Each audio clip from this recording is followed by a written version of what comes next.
YANGON, protesters returned to the streets of Myanmar's capital Naypyitaw on Wednesday after the most violent day yet in demonstrations against a coup that halted a tentative transition to democracy under elected leader Aung San Suu Kyi. The United States and United Nations condemned the use of force against protesters, who demand the reversal of the coup and the release of Suu Kyi and other detained leaders of her National League for Democracy, NLD, and activists. "We cannot stay quiet," youth leader Esther not told Reuters. "If there is bloodshed during our peaceful protests, then there will be more if we let them take over the country." In Naypyitaw, hundreds of government workers marched in support of a civil disobedience campaign that has been joined by doctors, teachers and railway workers, among others. A doctor said one protester was expected to die from a gunshot wound to the head in Tuesday's protests. She was wounded when police fired guns, mostly in the air, to clear protesters in Naypyitaw. 3 other people were being treated for wounds from suspected rubber bullets, doctors said.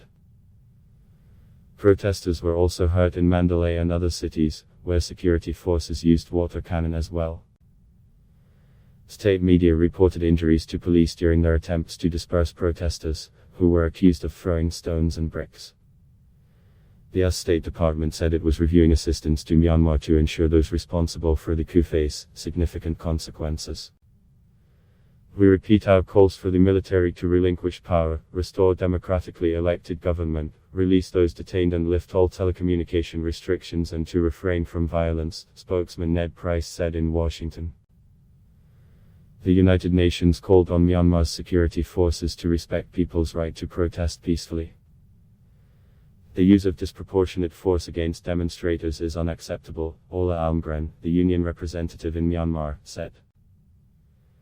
The protests are the largest in Myanmar for more than a decade, reviving memories of almost half a century of direct army rule and spasms of bloody uprisings until the military began a process of withdrawing from civilian politics in 2011. The Assistance Association for Political Prisoners recorded nearly 60 people arrested in various parts of Myanmar on Tuesday. Critical condition. A doctor in Naypyitaw said the woman who was shot in the head with a live bullet remained in a critical condition but was not expected to survive. Social media video verified by Reuters showed her with other protesters some distance from a row of riot police as a water cannon sprayed and several shots could be heard. The woman, wearing a motorcycle helmet, suddenly collapsed. Pictures of her helmet showed what appeared to be a bullet hole.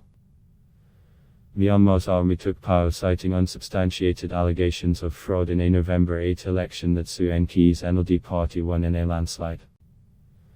The Electoral Commission had dismissed the army's complaints. Late on Tuesday, police raided the NLD's headquarters in Yangon during the hours of a military-imposed curfew. The raid was carried out by about a dozen police personnel, who forced their way into the building in the commercial capital after dark, elected lawmakers said. Suu Kyi's party had been due to start a second term on the day of the coup. Alongside the protests, a civil disobedience movement has affected hospitals, schools and government offices. Staff from the Electricity and Power Ministry in Naypyitaw were among the latest to join the civil disobedience movement on Wednesday. Protesters' demands now go beyond reversing the coup. They also seek the abolition of a 2008 constitution drawn up under military supervision that gave the generals a veto in parliament and control of several ministries, and for a federal system in ethnically diverse Myanmar. Suu Kyi won the Nobel Peace Prize in 1991 for campaigning for democracy and spent nearly 15 years under house arrest. The 75-year-old faces charges of illegally importing 6 walkie-talkies and is being held in detention until February 15. Suu Kyi remains hugely popular at home despite damage to her international reputation over the plight of the Muslim Rohingya minority.